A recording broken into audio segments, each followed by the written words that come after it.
कभी कभी मुझे अपने जो मेरे थॉट प्रोसेस है उसको कहीं लिख के कहीं रिकॉर्ड करके रखने में बहुत मज़ा आता है, क्योंकि जब मैं उसको रिवर्स करके देखती हूँ तो मुझे लगता है कि मैं किस स्टेट ऑफ माइंड से गुज़र रही थी।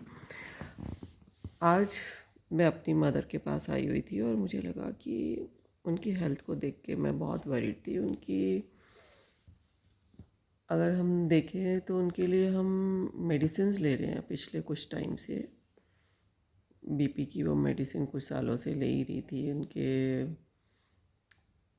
बट अब कुछ टाइम से डॉक्टर्स ने उनकी ओल्ड एज में लोग गिर जाते हैं, खड़े होते हैं तो गिर जाते हैं, इन सिम्टम्स पे उनके डिफरेंट डिफरेंट पैथोलॉजिकल टेस्ट किए और टेस्ट के बेस पे उनको लगा कि शायद शुगर लेवल इंक्रीज़ हो रहे हैं, उनकी मेडिसिन स्टार्ट कर देनी चाहिए। तो उनकी मेडिसिन स्टार्ट किए ऑलमोस्ट 1.5-2 महीने हो गए हैं। तो एज ए चिल्ड्रन हम कूल थे कि चलो हमारी मदर की अब डॉक्टर ने मेडिसिन स्टार्ट कर दी है, वो सेफ़र साइड पे हैं, बीपी की मेडिसिन से वो ले रही हैं, थोड़ी बहुत डाइट का भी वो ख्याल रखती हैं, योग भी वो कर लेती हैं। बट मैं 1 मंथ बाद आई हूँ तो मुझे दिख रहा है कि उनकी हेल्थ डिटीरियोरेट हो रही है। तो मन में आ रहा था कि जिन मेडिसिन्स को हम ठीक करने के लिए ले रहे हैं क्या वो ठीक है उनकी हेल्थ के लिए। मेडिसिन्स अगर हम ले रहे हैं तो इंसान को रिलीफ मिलना चाहिए, फिज़िकली मेंटली कहीं तो रिलीफ मिलना चाहिए। ये नहीं कि मेडिसिन्स ये सोच के कि हम ले रहे हैं कि वो हमारे लिए ज़रूरी हैं। बट मेडिसिन का सेकंड मीनिंग तो रिलीफ है। अगर बॉडी में रिलीफ ही नहीं है, ना स्टेट ऑफ माइंड में ना फिज़िकल, तो मेडिसिन आर यूज़लेस। तो बहुत सोच के, कई घंटों की सोच के बाद मुझे ये सोचने मैं ये सोच रही हूँ, डिसाइड कर रही हूँ कि मैं उनकी बीपी की मेडिसिन को छोड़ के, क्योंकि उसके लिए वो रेडी भी नहीं होंगी, जबकि हम जानते हैं कि बीपी को भी हम विदाउट मेडिसिन टेम कर सकते हैं, उसको मैनेज कर सकते हैं बाय अपने थॉट प्रोसेस को पॉजिटिव रख के और अपनी डाइट को कंट्रोल करके। बट क्योंकि उनकी एज 80+ है तो हम बीपी की मेडिसिन का रिस्क वो लेना नहीं चाहेंगे, और हम भी उनको शायद इस रिस्क में नहीं रखना चाहेंगे। जो मेडिसिन उनके इतना हड्डों में समा गई है, उनकी उनको लेते हुए काफ़ी टाइम हो गया है, तो उनको शायद मना नहीं कर सकते हम उसके लिए। बट अभी रिसेंटली डॉक्टर ने उनके लिए एंटी एसिड, पेन किलर और शुगर रिलेटेड मेडिसिन स्टार्ट की।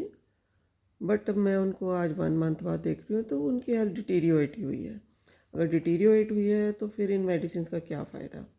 अगर एक एंटी एसिड जिसके इतने साइड इफ़ेक्ट हैं उनको लेने से शी इज़ नॉट कंफर्टेबल, वो एवरी हाफ एन आवर या ऑलमोस्ट 45 मिनट्स बाद पूरी रात दिन में उठ उठ के वॉशरूम जा रही है, पेन किलर की वजह से, उन मेडिसिन्स की वजह से, या अपनी डाइट पे कंट्रोल ना होने से। क्योंकि जप की ताकत उनमें है, उन्होंने पूरी ज़िंदगी जप किया है, जाप किया है ईश्वर का, योग भी किया है, एक्सरसाइज भी किया है। बट तप तप में हमारे ज़िंदगी के बहुत सारे फील्ड्स हैं। आज ही मैं सोच रही थी कि तप क्या है। तप हमारी लाइफ में बचपन में है तो हम पढ़ाई तपस्या है, अपनी बड़े होके कैरियर करियर का जो हमें मेकिंग है और उस पर चलना वो तपस्या है, फैमिली के लिए अर्निंग्स तपस्या है, लेडीज़ जो अपनी फैमिली की सपोर्ट करती हैं, उनको बनाती हैं, उसको मैनेज करती हैं, वो तपस्या है, जो जेंट्स लोग अपने बच्चों के लिए फैमिली के लिए केयर करते हैं वो तपस्या है। बट एक तपस्या और है जिसको हम भूल जाते हैं, वो है हमारा डाइट। डाइट भी एक तप है। अगर हमने उस तप में सोच लिया कि हम घर के खाने खाएंगे, बाहर का कुछ नहीं खाएंगे, कुछ चाहे नमकीन है चाहे मीठा है, मीठा तो नेचुरल ही बेस्ट है, गॉड मेड मीठा ही सबसे बेस्ट है, गॉड मेड फूड ही सबसे बेस्ट है। बट हम एडिक्ट इतने हो चुके हैं अपनी डाइट से कि हमें इन चीज़ों को छोड़ना मुश्किल लगता है। और कहा जाता है कि लाइफ को बैलेंस करके चलना चाहिए। चलो हर चीज़ ना भी छोड़ी जाए तो बैलेंस ज़रूर करना चाहिए। बट अगर हम डिटीरियोरेट हो रहे हैं, हमारी हेल्थ डिटीरियोरेट हो रही है, हमें मालूम ही नहीं हमारी लाइफ कितनी है आगे, महीनों में है, सालों में है, कितना है, मिनटों में है, कुछ नहीं पता। पर डिटीरियोरेट अगर हम मेडिसिन से हो रहे हैं, डाइट से हो रहे हैं, हालात से हो रहे हैं, तो हमें कंट्रोल करना है, अपने तप से अपने मन पे कंट्रोल करना है, अपने जप से ईश्वर से कनेक्टिविटी रखनी है, मन को शांत रखना है। और योग और एक्सरसाइज से जो हमारी बॉडी एक वर्किंग मॉडल है उसको वर्किंग ही रखना है, उसको एक तरह से सुलाना नहीं है, लेज़ीनेस है उसको सुलाना। हम धीरे धीरे अपनी बॉडी को सुला रहे हैं और क्या होगा, वर्किंग मॉडल जो था वो रस्टिंग हो जाएगी, उसमें ख़राब हो जाएगा। तो मैं अपनी ये चीज़ों को रिकॉर्ड करने की इसलिए कोशिश कर रही हूँ कि मुझे लग रहा है कि मैं भी इन चीज़ों को याद रखूँ। कहाँ हम अपने आप को कंट्रोल कर सकते हैं, डाइट में तो ज़रूर कर सकते हैं, और हमारी बॉडी में पूरी ये सोचने की परखने की ताकत है क्या ठीक है और क्या गलत। जितना सात्विक भोजन होगा उतना ही अच्छा होगा, और जितना हम घर के लोगों के पास उनके साथ रहेंगे, अपने एक एक मेंटल चेंज को नोटिस करेंगे, कहीं हम चिड़चिड़े तो नहीं हो रहे, कहीं हमें गुस्सा तो नहीं आ रहा, कहीं हम ओवर सेल्फिश तो नहीं हो रहे, ज़्यादा क्लेवर तो नहीं हो रहे। हमें डाउन टू अर्थ रह के अपने हालात को हैंडल करना है, ईश्वर की मर्ज़ी में अपनी मर्ज़ी मान के, अपनी वो मान के चलने की कोशिश करनी है।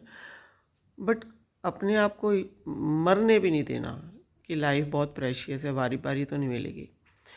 तो इसके लिए हठ करना है कि अपने हठ से, अपनी तपस्या से इसको आगे चलाना है, दवाइयों से नहीं।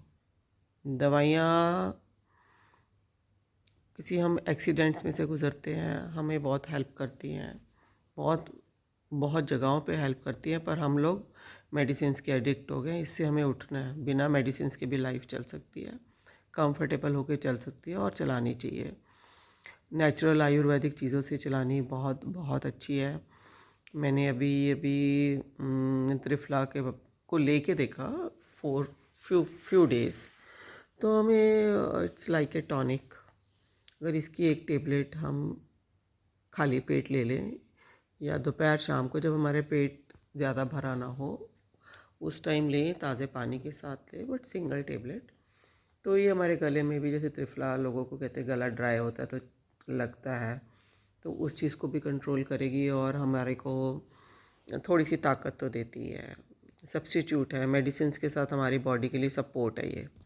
मेडिसिन्स नहीं, सॉरी, हमारी डाइट के साथ ये सपोर्ट है। मेडिसिन्स तो चलो, जो बीपी की मेडिसिन सिंगल मेडिसिन लेते हैं उस पर भी सपोर्ट सिस्टम का काम करेगी, बट जो हम बाज़ार के केक्स, भुजिया, नमकीन, मैगीज़, पिज़्ज़ा, पास्ता, ब्रेड्स लेते हैं, ये सब बासी भोजन ही है। ताज़े खाने, घर के बने खाने कोशिश करनी चाहिए उसी दिन ख़त्म हो जाए, नहीं होए तो मुझे समझ नहीं आता, हम सबके घरों में प्रॉब्लम है, बच जाते हैं, बट ट्राई करना चाहिए मिनिमम बना के, मैनी टाइम्स बना लो, मिनिमम बना लो, बट कोशिश करनी चाहिए। जो सक्सेसफुल होना बहुत मुश्किल है उसमें, क्योंकि घर के सब लोगों में एकजुटता नहीं होती है, सब एक चीज़ नहीं खाते हैं।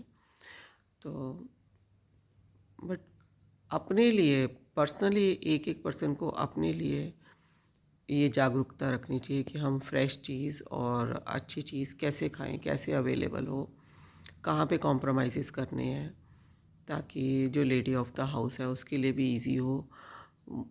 वो जो लेडी ऑफ द हाउस जो घर को मैनेज कर रही है, सब चीज़ें कर रही है, वो मन में प्रे भी कर रही होती है कि जो खाना बने घर के लोगों के लिए वो सात्विक हो, अच्छा उनके शरीर को पौष्टिकता दे। पर जब ऐसा नहीं हो रहा होता तो मन बहुत दुखता है। तो यंग एज में तो पता नहीं लगता, बट जैसे जैसे हम 50s क्रॉस करते हैं तो चीज़ें सामने दिखनी शुरू हो जाती है, बॉडी का हार्मोनल सिस्टम बदलना शुरू हो जाता है। आज सेलिब्रिटीज़ को देखो, क्यों वो यंग है? क्योंकि उन्होंने अपने आप को रिप्रेजेंटेबल रखने के लिए अपने आप पे एफर्ट किया, एक्सरसाइज की, डाइट कंट्रोल किया कि वो रिप्रेजेंटेबल रहे। तो आज उनका बेनिफिट उनको मिल रहा है कि उनकी ब्यूटीफुल लगते हैं, वो स्मार्ट लगते हैं, हमारे रोल मॉडल्स बन जाते हैं। तो हमें भी अपनी फैमिली के लिए हर बड़ों को एक रोल मॉडल बन के रहना चाहिए। हम अपनी फैमिली के सेलिब्रिटीज़ हैं, और जब हम इस दुनिया में ना भी हों तो बच्चों के लिए हम एक रोल मॉडल की तरह रहने चाहिए। हमारी लाइफ ऐसी होनी चाहिए। बस अपना योग जप तप, जो लाइफ के एसेंशियल्स हैं, इसको फॉलो करना चाहिए हमें। Thank you friends, thank you everyone.